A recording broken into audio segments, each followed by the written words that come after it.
Irmãos, boa noite, a graça do Senhor esteja com todos vocês.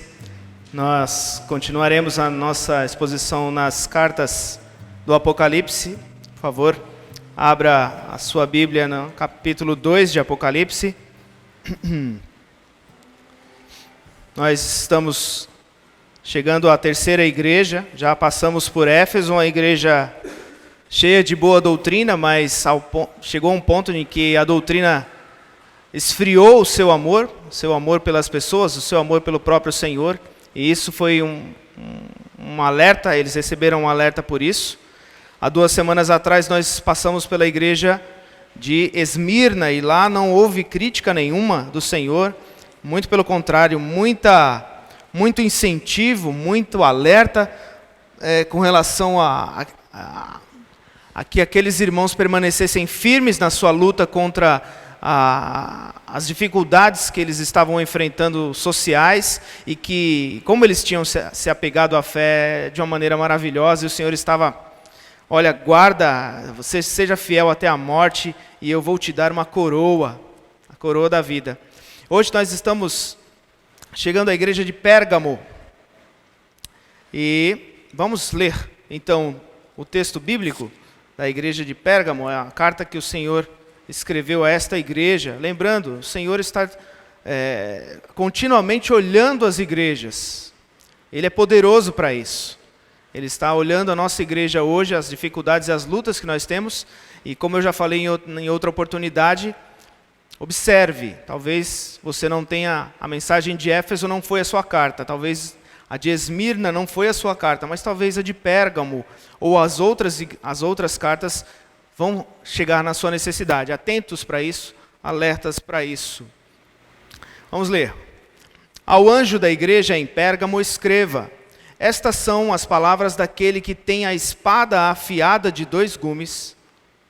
Sei onde você vive, onde está o trono de Satanás. Contudo, você permanece fiel ao meu nome e não renunciou à sua fé em mim. Nem mesmo quando Antipas, minha fiel testemunha, foi morto nessa cidade onde Satanás habita.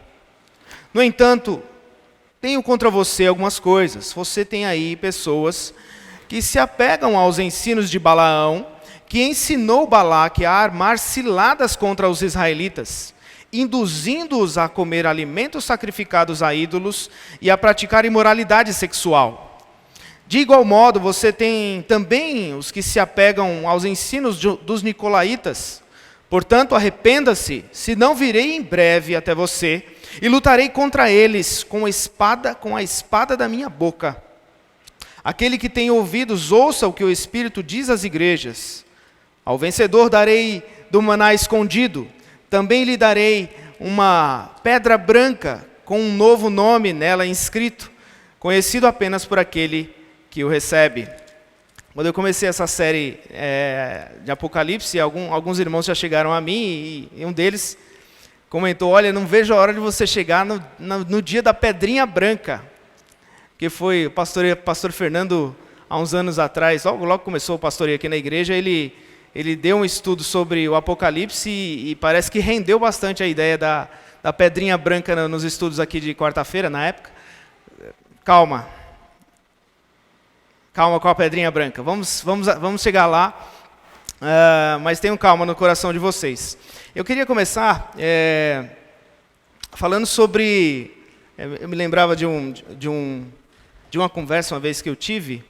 Esta semana, John Piper, um grande pregador do nosso tempo, fez aniversário, fez 70 anos. Nós no culto aqui de terça-feira lembramos disso.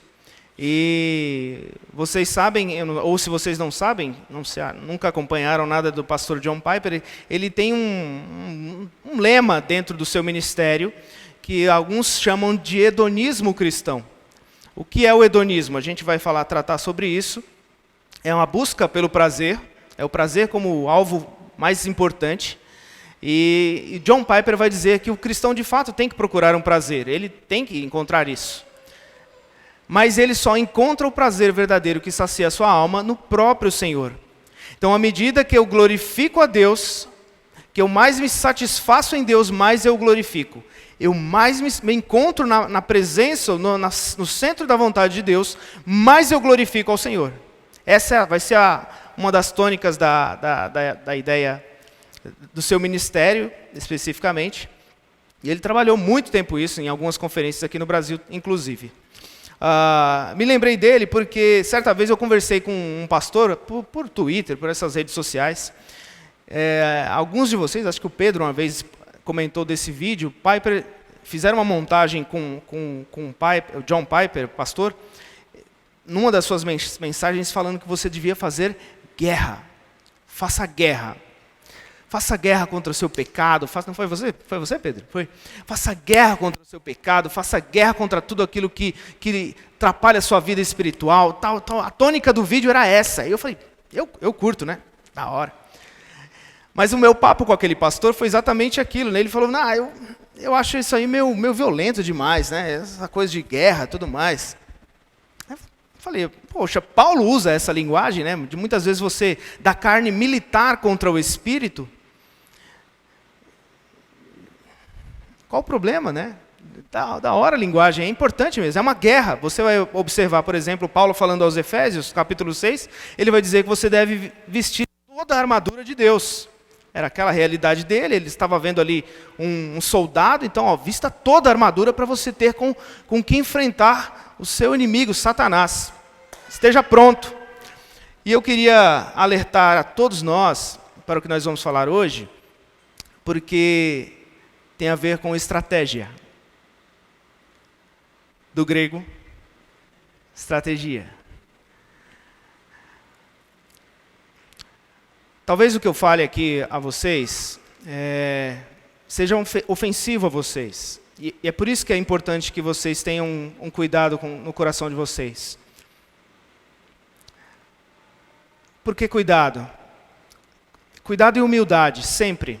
O cristão tem que ter isso. Hoje nós passamos na aula da escola dominical, passamos por isso também, a respeito de você se recolher, de você precisa de ajuda para se conhecer, você precisa de ajuda para caminhar, você precisa de ajuda e de direcionamento do Senhor em todo o tempo da sua vida. Seja você um homem já estudado, uma mulher já estudada, conhecedora da palavra de Deus, você precisa disso. Não seja arrogante. Cuidado com isso, tá? Acho que o ponto de partida, acho que aqui é importante. Cuidado, não seja, não olhe para mim, Samir, aqui pregando a vocês, ok?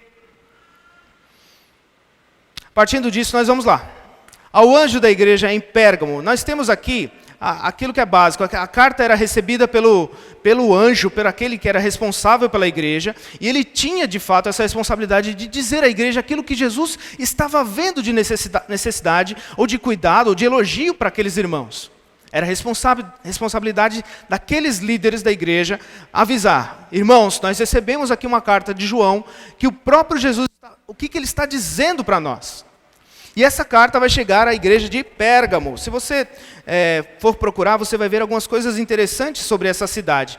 A primeira, uma das coisas que, um fato bem curiosidade apenas, né? Foi uma cidade que lá surgiram os pergaminhos. Já ouviram falar? Lembram da história dos pergaminhos? Rolos de peles de animais onde se registrava ali os escritos, as coisas que eram importantes para a sociedade, livros ou o conhecimento. Por que existiu isso? Por que surgiu isso aí? Porque eles sofreram uma sanção ou restrições. Os papiros vinham do Egito e eles tiveram algum conflito lá, então eles tiveram que produzir os próprios locais de registro do seu conhecimento, dos seus livros. Para vocês verem lá, nessa cidade havia a segunda maior biblioteca da sua época. 200 mil títulos havia nessa cidade, na biblioteca localizada em Pérgamo. E uma deusa adorada por conta disso. Na verdade, não só uma. Você tinha Atena, você tinha Dionísio. Dionísio é o deus do vinho. A gente vai já chegar, quando nós observávamos os problemas, vamos ver por que as influências desses deuses também. Uma deusa da arte, deusa do conhecimento, Atena. Outro deus do vinho, deus da satisfação com a bebida. Você tinha também, claro, um local de adoração ao imperador, a César.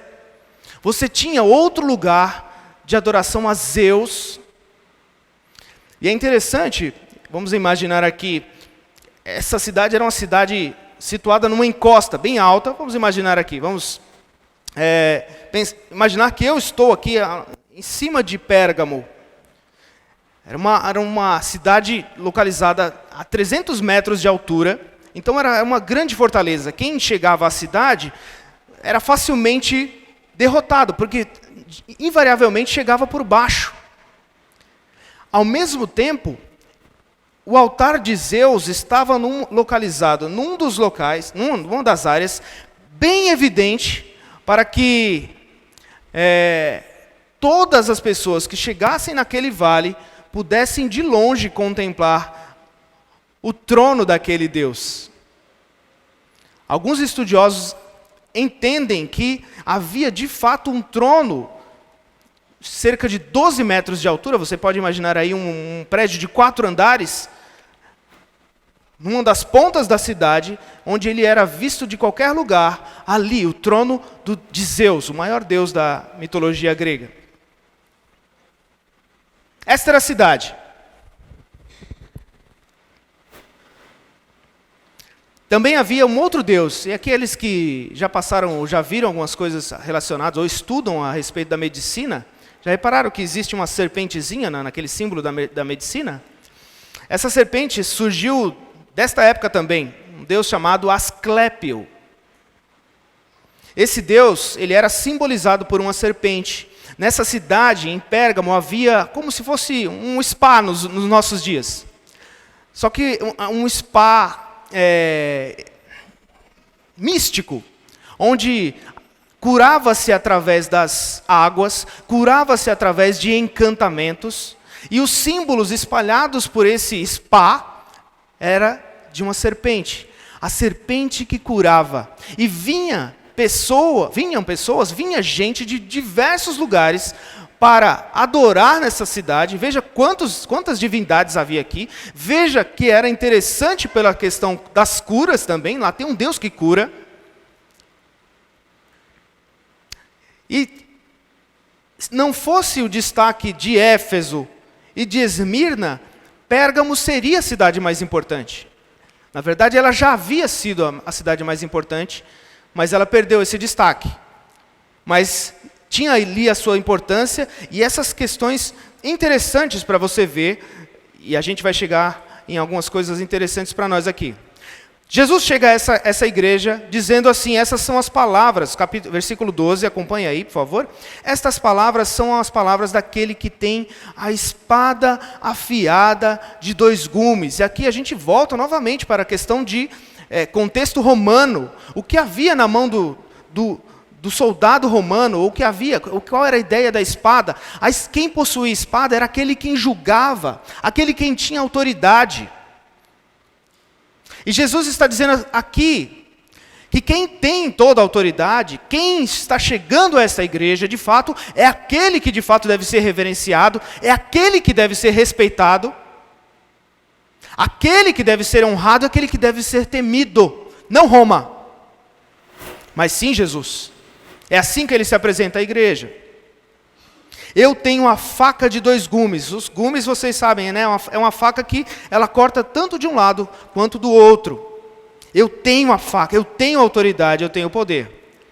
A partir do versículo 13, então, Jesus vai relatar algumas as características e aquilo que Pérgamo vivia, os irmãos ali viviam. Vejam só. Sei onde você vive, onde está o trono de Satanás. Lembram da ideia do trono de Zeus ali? Então, parece que Jesus está captando informações da realidade da cidade para dizer, olha, de fato, tem um negócio diferente nessa cidade. Tem um negócio difícil para vocês aí.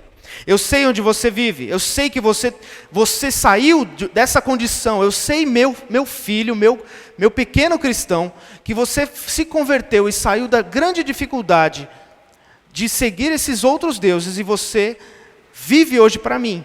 e ao mesmo tempo você está aí, enfrentando as dificuldades que Satanás impõe a você. Mas a gente tem um problema. E aí Jesus começa então a dizer quais são as dificuldades que essa igreja apresenta. Contudo, você permanece fiel ao meu nome. Aqui ainda há fidelidade. E não renunciou à sua fé em mim. Veja só que bonito. Nem mesmo quando Antipas, minha fiel testemunha, foi morto nessa cidade onde Satanás habita. O que os historiadores dizem que fizeram com Antipas? Alguns dizem que ele foi colocado dentro de um boi de bronze e foi torrado praticamente. Colocaram esse boi nas chamas e ele foi derretido. Outros dizem que ele foi colocado numa bacia grande de bronze, deitado ali e queimado vivo. Ele não arredou o pé. O Robson lembrou aqui na hora do louvor a respeito da igreja de Esmirna, uma igreja fiel, uma igreja que, mesmo enfrentando grandes dificuldades, não arredou o pé. E me parece que, olha só, Pérgamo parece que nesse enfrentamento, nessas dificuldades, vendo a estratégia de Satanás nesse sentido, ela se portou firme. Jesus diz, olha, você permaneceu fiel ao meu nome, não renunciou à sua fé em mim, nem mesmo quando queimaram vivo o meu servo Antipas. E Jesus, Antipas parece que carrega algo de fato representativo aqui, porque Jesus diz que ele foi a fiel testemunha. Jesus dá um título dele, se você virar a sua página em Apocalipse 3,14, você vai ver Jesus dizendo, eu sou a fiel testemunha. E ele dá esse título a Antipas. Ele foi minha fiel testemunha em tempos de grande perseguição. Só que, como eu disse aqui a vocês, prestem atenção na estratégia. Se Satanás não consegue bater em você de uma forma, se você está se defendendo aqui, atentamente aqui, ele vai mudar a estratégia. Satanás muda a estratégia. E eu queria rapidamente falar um pouco a respeito de Satanás aqui. A nossa igreja, numa das reuniões de oração na semana passada, eu até comentei isso. A nossa igreja, nós não temos idolatria por Satanás, graças a Deus, mas no sentido de ficar provocando Satanás ao tempo todo, falando de Satanás ao tempo todo. Não temos esse costume. Eu acredito que vocês concordem comigo nisso. Nós falamos muito a respeito do coração, dos cuidados que você tem que ter com você. Eu comecei o culto aqui, a mensagem dizendo, cuidado com você. Mas a gente não pode esquecer que nós temos enfrentamento intenso como cristãos. E em 3 frentes. Nós enfrentamos o mundo, e o que eu quero dizer com o mundo? Nós enfrentamos o mundo com um sistema de valores. O mundo vai trazer ao cristão, vai impor ao cristão um sistema de valores. É assim que tem que ser, e você vai ter enfrentamento aí. O cristão também vai ter um enfrentamento na sua vida particular, continuamente dentro de você. Lute contra o seu pecado, o coração é enganoso. Calvino vai dizer que o coração é uma fábrica de ídolos, então você está continuamente fabricando um ídolo para que você se apegue a ele. Cuidado com o coração, cuidado com o mundo. Aqui eu posso fazer até uma propaganda, né? Durante esse ano, nós vamos estudar a classe de adultos muito a respeito dessa vida tensa do cristão. Como eu tenho que viver no mundo, Jesus me mandou ficar aqui, mas é difícil, é tenso. Nós vamos estudar muito na classe dos adultos sobre isso. Venham. Mas a gente também tem uma terceira frente aqui de luta, que é contra o próprio Satanás. É claro, e eu creio, e eu sei, e eu entendo também da mesma maneira, que ele está preso. Ele tem uma atividade, uma ação limitada para lutar contra nós. Nós cantamos aqui na hora dos cânticos, né? Para isso ele veio, o Filho de Deus se manifestou para desfazer as obras do diabo. Muitos cristãos entendem que parece que é o diabo que está vindo sobre nós, mas não é essa a tônica da vida nos nossos dias. Não entenda assim. É o contrário. Jesus abriu o caminho para que nós avancemos contra Satanás, contra aquilo que para libertar aqueles a quem ele aprisionou. É diferente, completamente diferente. Entendem?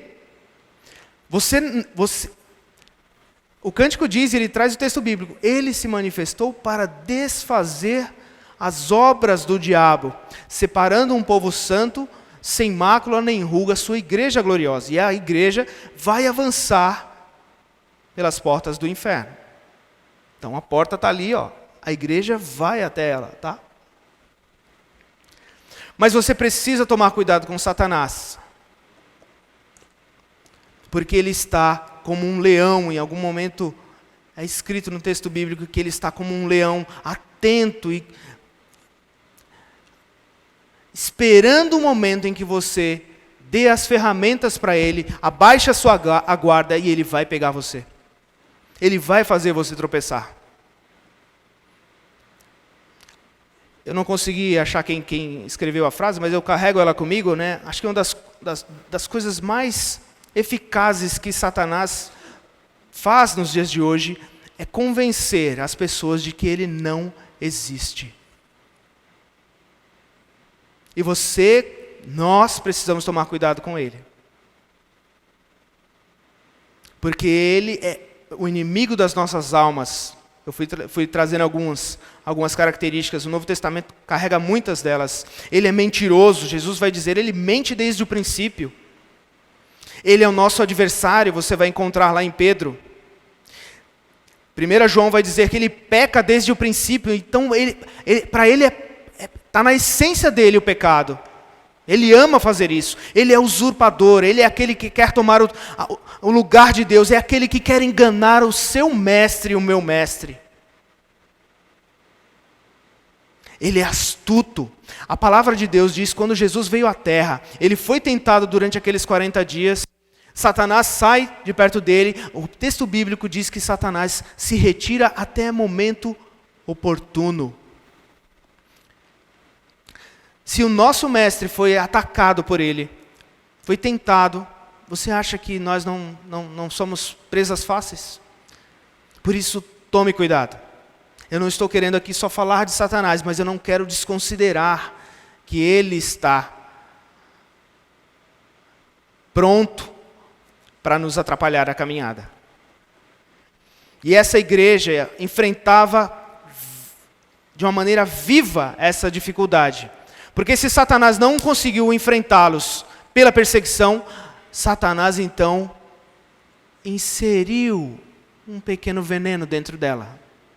E aí entra a história de Balaão. Vamos seguir, vamos ao texto. Jesus diz a partir do verso 14, no entanto, eu tenho contra você algumas coisas. Você tem aí pessoas que se apegam aos ensinos de Balaão,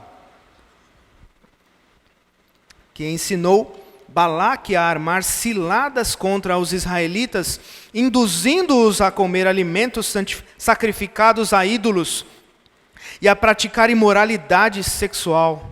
De igual modo, vocês têm também os que se apegam aos ensinos dos nicolaítas.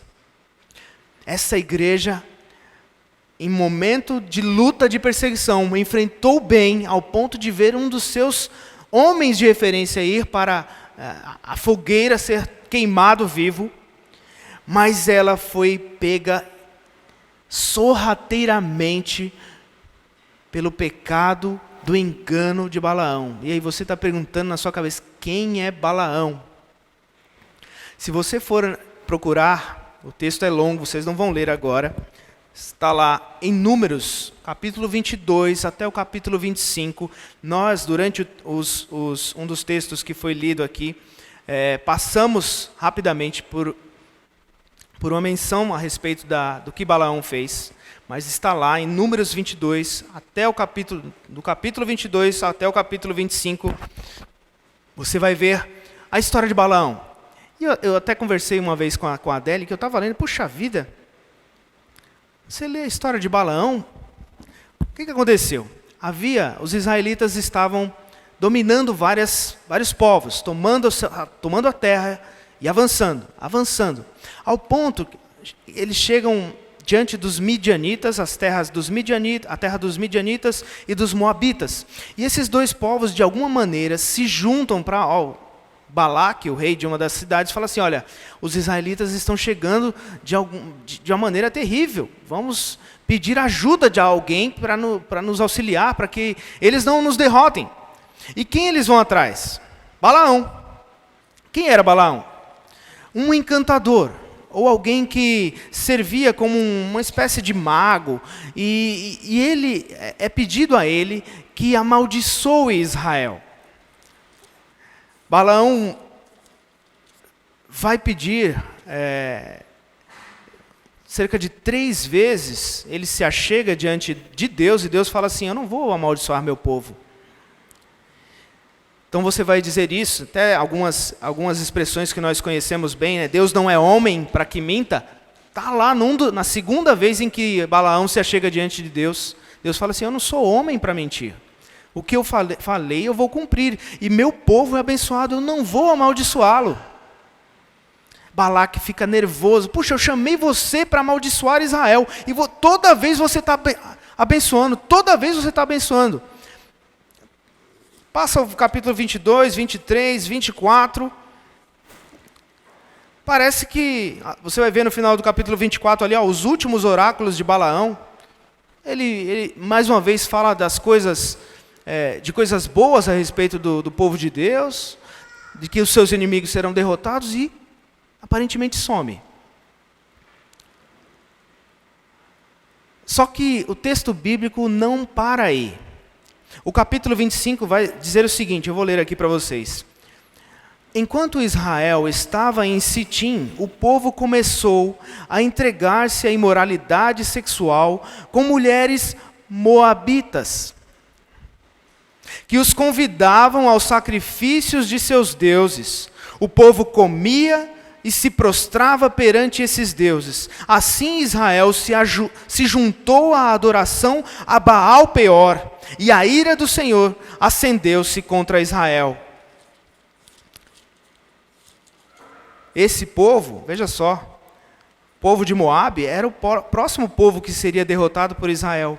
E o que você vê não é guerra, é mistura. E aí, mas como isso acontece, Samir? Como isso acontece? Capítulo 31, esse eu quero que vocês abram. Números 31, por favor.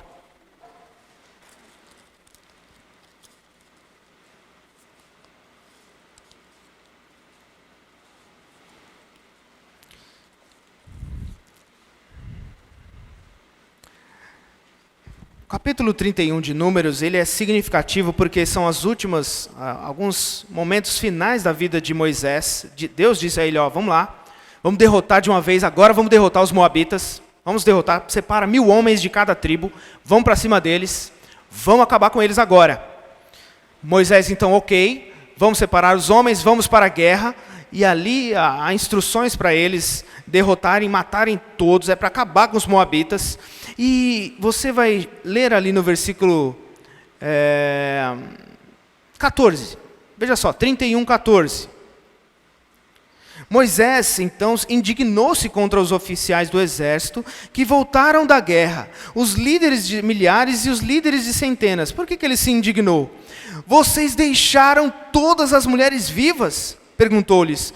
Foram elas que seguiram o conselho de Balaão e levaram Israel a ser infiel ao Senhor no caso de Peor, de modo que uma praga feriu a comunidade do Senhor. Aqui é revelado qual foi a sutileza e o problema que Israel enfrentou, e aí o veneno de Balaão. Se ele não conseguiu amaldiçoar a Israel diante do Senhor, ele sugeriu a Balaque: envia ele as suas mulheres. E é o que Moisés está dizendo aqui: eles nos enviaram as suas mulheres, nós nos envolvemos com essas mulheres nos levaram a adorar outros deuses que não o Senhor. E aqui vai o meu pedido do início. Eu cresci numa geração que desprezou esse conselho.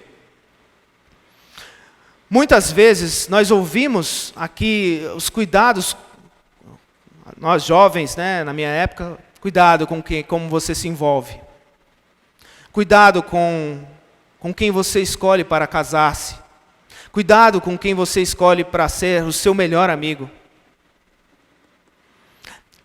E aí, mas aqui vai o pedido da humildade. Nós sempre, como jovens, achamos que nós seremos as melhores influências. Nós sempre, como jovens, achamos que com os outros pode ter dado errado, mas comigo não vai dar errado. E o exemplo bíblico, o cuidado e o zelo de Deus tem sido continuamente esse. Cuidado para não se misturar. Porque o envolvimento, no caso com aquelas mulheres, levou o povo de Deus à adoração a outros deuses. Mas eu dizia no meu coração, os jovens da minha época diziam nos seus corações, conosco não vai ser assim. Por isso que eu peço humildade a você. Será? Será mesmo? Será que o conselho de Deus deve ser desprezado aqui? Quando nós cantávamos ali, Rei do Universo, te dou o meu louvor, com tantas bênçãos, tu és o dono do meu coração, e não há outro. É para essa hora.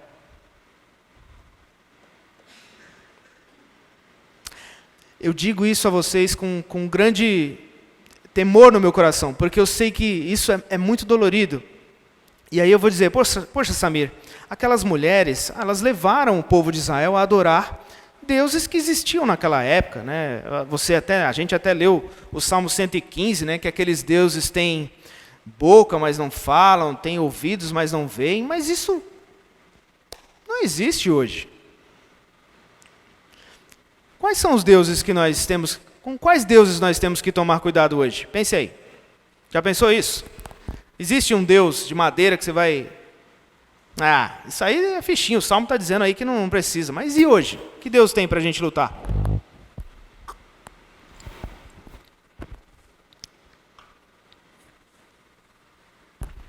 Sabe qual é o Deus que eu acho mais perigoso hoje? De fato, ele não tem boca, e não tem fisionomia nenhum. Mas ele está sentado aí no seu coração e no meu coração. E é quem Jesus tem que, de fato, destronar. Sai daí. Jesus faz isso. Ele é o único poderoso para fazer isso. Eu comecei aqui dizendo a respeito de algo que foi importante no ministério de John Piper, a respeito do hedonismo. O que é o hedonismo? O hedonismo, definido no dicionário assim, diz, determina que o prazer é o bem supremo. É o fim, o fundamento da vida moral. Você ser feliz. E isso é uma das frases que o nosso tempo mais diz.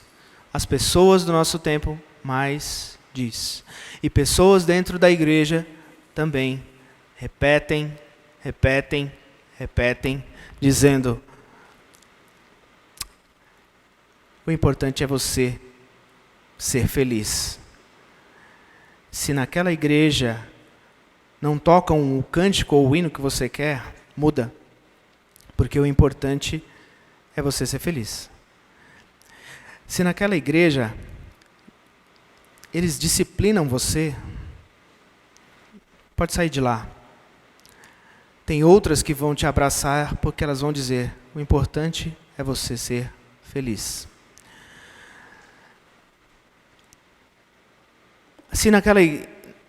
Se aqueles seus amigos te incomodam a respeito de dízimo ou divórcio, ou sexo antes ou depois do casamento, ou mentira, tem uma igreja de portas abertas dizendo: vem ser feliz. Tem até propaganda, acho que de mercado, sei lá, ou é do McDonald's, né, que faz, sei lá, Alguém, acho que veio na minha mente aqui agora, desculpa. É a tônica, vem ser feliz. É sorrateiro.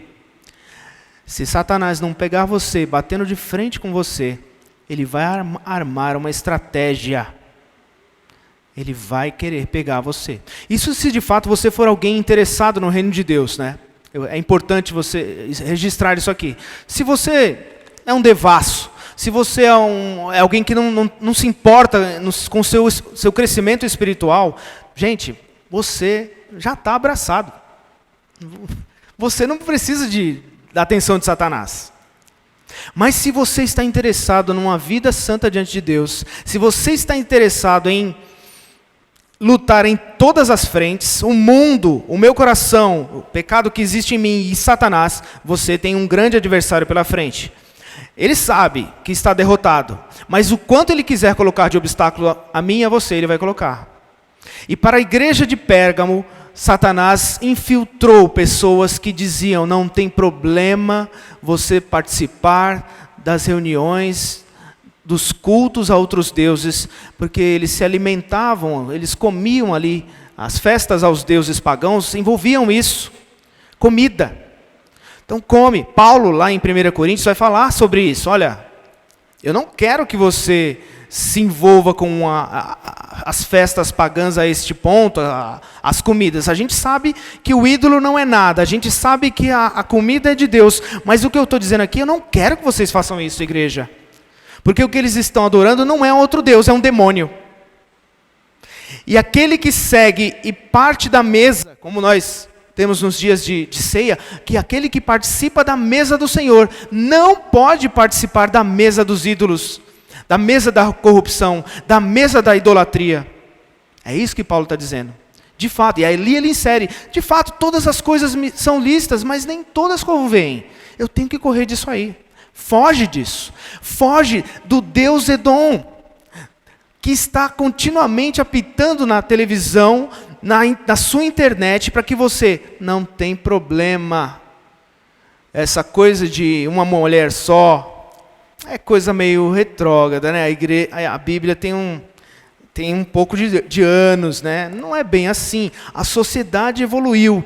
A Bíblia é um negócio... Tem que dar uma ajustada aí. É isso que eles vão dizer a você. Eu digo isso para meus filhos, já desde pequeno, quando estávamos estudando recentemente os 10 mandamentos, falei, uma das coisas mais difíceis foi pregar para eles sobre o adultério. Imagina falar para uma criança de 3, 6 anos, o que é adultério? Não adulterarás. Aí a Lídia fala, não adulterarás. Mas foi lindo, não vou esquecer jamais. Comecei falando da aliança do Senhor. Falei para eles da fidelidade dos seus pais. Está vendo aqui, papai? Papai é da mamãe, mamãe é do papai. Da mesma maneira, o Senhor tem a sua igreja. A igreja é do Senhor? É do Senhor. O Senhor é da igreja? É da igreja. Eles se amam?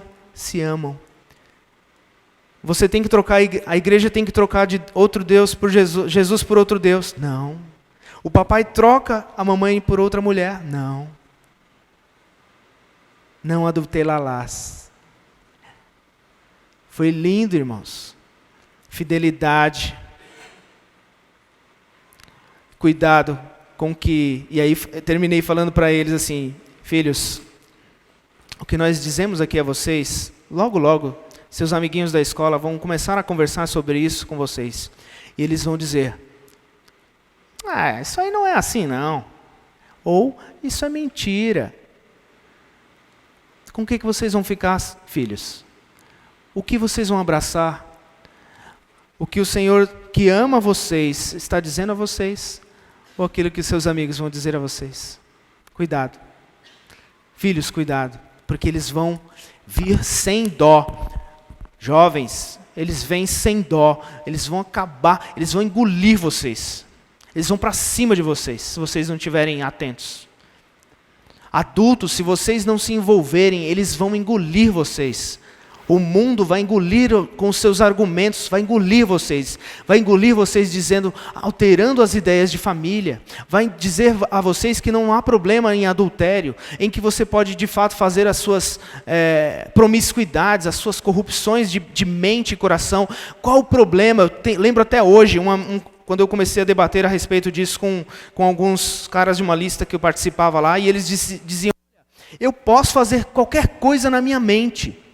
Posso pensar em qualquer mulher na minha mente, não tem problema nenhum. O que eu não posso é fazer o ato. Aí Jesus pega esse cara rapidinho, né? Jesus diz, pensou no coração, perdeu. Adulterou já na sua mente, você falhou na sua mente. Se você não estiver preparado, se você não estiver atento, você vai simpatizar com outro evangelho. Você vai amar outras coisas que não as coisas do Senhor. Cuidado com isso, irmãos. Cuidado com a sutileza da promiscuidade. Vocês que têm dificuldades com a pornografia, cuidado com isso. Fujam. Porque senão vai ter um momento em que você vai arrumar até desculpas bíblicas para dizer, não tem problema eu olhar esta mulher pelada, olhar este homem aqui, eu clicar neste site. Você vai arrumar. O Paulo hoje comentou da safadeza espiritual, né? Cuidado. O nosso coração é bandido, no sentido de chegar e ele arrumar desculpas para o seu pecado, desculpas para que você alivie o peso da sua mente, porque é isso que você quer. Você quer aliviar. Cuidado. Por isso você precisa de humildade. Aqueles irmãos foram chamados a atenção por Jesus falou assim, olha, você aceitou esse ensinamento. Você aceitou que eles dissessem que você poderia se envolver com a mesa de idolatria. Você aceitou o ensinamento de gente aí dentro da igreja, dizendo que você poderia ir para esses templos. E nesses templos, vocês sabem, havia mulheres lá esperando, prostitutas por ali, para que você se envolvesse sexualmente, incentivando a sua vida promíscua. Você aceitou gente dentro da igreja falando isso. Você está errado. Você foi contaminado, você perdeu na estratégia. Os nicolaítas foram citados também na carta à igreja de Éfeso, e lá Jesus elogia aqueles irmãos porque eles logo enfrentaram os nicolaítas, dizendo, não, aqui não, mistura aqui não. Eles receberam outra crítica, de estarem frios com relação ao trato humano e dentro da igreja e fora da igreja. Mas eles estavam atentos em toda a frente, é como um boxeador, vem em cima, ele defende aqui, vem embaixo, protege aqui. Não nicolaítas, não seguidores de Baal, ou seguidores de Balaão. E aí Jesus alerta, portanto, arrependa-se. E aqui o arrependimento vem como uma medida de enérgica mudança. Você precisa mudar de atitude. Você, igreja de Pérgamo, na verdade, precisa tirar esses camaradas do meio de vocês. Você precisa estar atento. E aqui para nós também vale. O nosso Brasil, nosso povo é um povo muito... É bem visto até, assim, vamos dizer assim, o pessoal é camarada, gosta de sorrir para tudo, né? É gente boa. Mas eu não sei se vocês já repararam, o brasileiro quer viver tanto de bem com todo mundo, que ele faz o máximo para não enfrentar. Não existe... Não, mas isso aí é do jeito que você pensa, do jeito que eu penso, importa que a gente está aqui junto, bebendo. Então, vamos deixar isso para lá. O brasileiro, ele foge do confronto. Nas duas frentes. Quando ele é confrontado, ele escorrega. E quando ele precisa chamar alguém a atenção, ele tem muita dificuldade para isso. E nós, como igreja, precisamos estar atentos às nossas características como povo. Eu não quero que você seja um fiscal, você vai virar igual a igreja de Éfeso. Cuidado, peraí, calma. Mas não esqueça que a vida em comunidade nos serve muito para isso, para que nós nos ajudemos, nos auxiliemos, cresçamos juntos como um corpo. Se o meu pé está doente, eu tenho minhas mãos, meus olhos estão todos contemplando e focados para o benefício daquela dificuldade, para curar aquela dificuldade que meu pé está sofrendo. O corpo precisa se envolver. Você precisa se envolver com seus irmãos. Se alguém precisar de alguma puxão de orelha, ore ao Senhor. Lembram de Natã com Davi? Ele foi sábio, contou uma história. Davi se enfureceu. Esse cara tem que morrer. Natã falou, esse cara é você. Nós precisamos tomar cuidado. O teu coração, homens principalmente, homens gostam deixa a criança lá, não tem problema não. Deixa bater do jeito que quiser, não tem problema. Envolva-se mais, ao ponto de ser sábio, sendo sábio no falar, no agir, nas exortações. Essa igreja tolerou pessoas que ensinavam coisas absurdas dentro do meio dela. Ela tomou uma rasteira de Satanás. Jesus fala, arrependa-se, senão virei em breve até você e lutarei contra eles, contra aqueles ímpios que estavam dentro da igreja, com a espada da minha boca. E aí Jesus não vem aqui, Jesus vem aniquilar aqueles homens mesmo, aqueles adoradores de outros deuses, de um outro evangelho. Jesus vem acabar com eles mesmo. Ele termina dizendo, aqueles que têm ouvidos, ouça o que o Espírito diz às igrejas. Ao vencedor darei do maná escondido.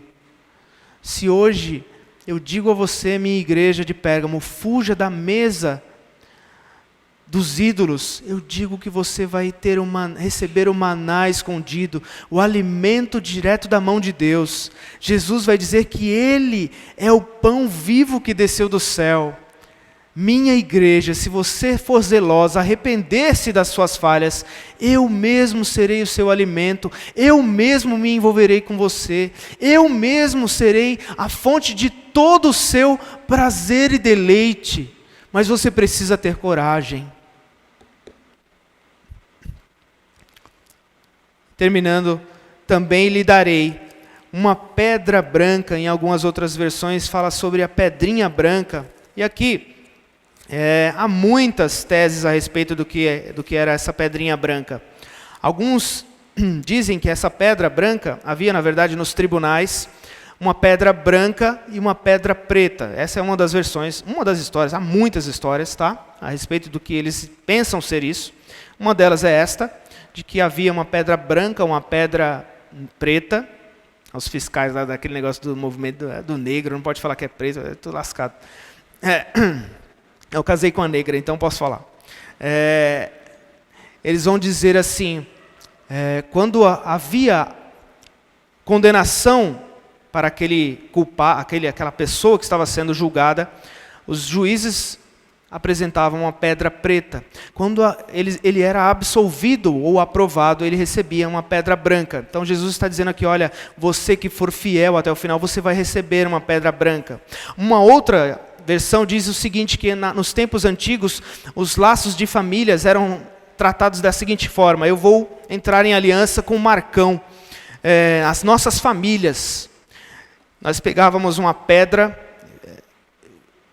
branca, quebrávamos essa pedra de uma forma que metade ficava com uma família, metade ficava com a outra família. E se futuramente nossos filhos entrassem em desacordo, aquela aliança deveria ser lembrada. Nossos pais entraram num acordo, não pode haver desacordo. Lembre-se da aliança que nós temos lá. Alguns entendem, uma das histórias é esta.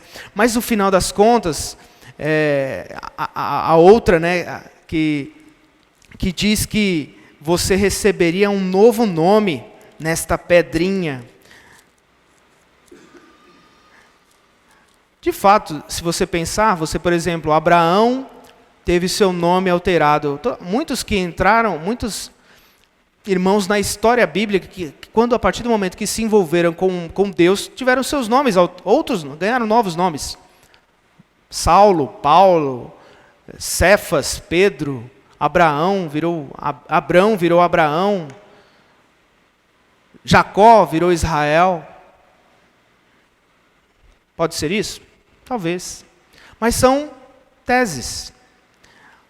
O que nós devemos guardar aqui é a fidelidade do Senhor. E, na verdade, também a fidelidade que Ele pede a mim e a você. Cuidado, para o nosso tempo, de fato, nós não temos deuses de madeira para enfrentar. Claro, Buda, corre dele. Não. Os deuses do nosso tempo estão próximos do coração invisivelmente, como um pensamento, como uma ideia, buscando, de alguma maneira, dobrar você, fazendo com que você não ame a doutrina do seu Deus. E aí você vai simpatizar, puxa, aquele cara tem uma versão diferente do cristianismo, gostei. Ele não me acusa, não tem nada, tá legal. Não me exige nada de mim, beleza, é isso. Gostei. Cuidado, está cheio. A feira tem muitas possibilidades.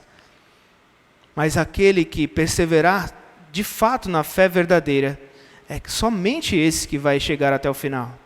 Somente esse que vai receber a pedrinha branca. Somente esse que vai receber o próprio Jesus como o maná. Vai receber o maná eterno, o alimento eterno, o envolvimento eterno. Meus irmãos, é sorrateiro. Satanás é sorrateiro. As suas astúcias são grandes. O nosso coração também é sorrateiro. Você não pode confiar nele. Você tem que confiar no Senhor que domina o coração. Naquele que pode destronar. E talvez, dedicando-se ao Senhor com humildade, amando a sua palavra, vivendo no Espírito, você vai encontrar a maneira fiel de servi-lo. Você precisa orar mais, como nós estudamos hoje de manhã. Você precisa estudar mais. Você precisa confrontar-se mais. Nós também passamos por isso de manhã. Quando ouvimos, geralmente, rapidamente, nós desejamos acusar os outros, olhar para os outros. Mas, biblicamente, o que nós precisamos, e o primeiro passo é sempre o cuidado dentro aí do seu coração. Cuidado com Satanás. Lembre, até para você ver, né? Muito do início da nossa história encaminha a nossa carreira cristã.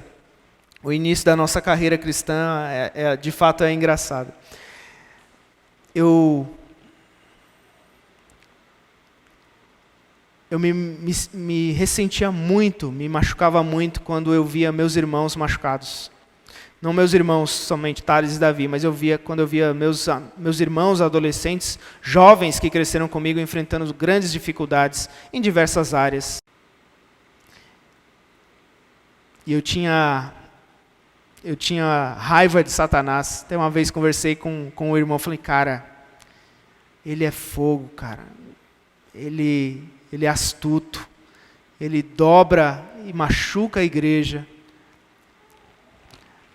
Quando nós lemos no início de Apocalipse, aparentemente, Satanás tem proeminência. Você vai ter aqui a expressão no livro de Apocalipse do trono. Esta palavra trono mais de 40 vezes no livro de Apocalipse. 2 vezes o trono está ligado a Satanás. As outras vezes, 40 ou mais de 40 vezes, estão ligadas ao Senhor da igreja, ao Senhor a quem nós devemos toda a obediência.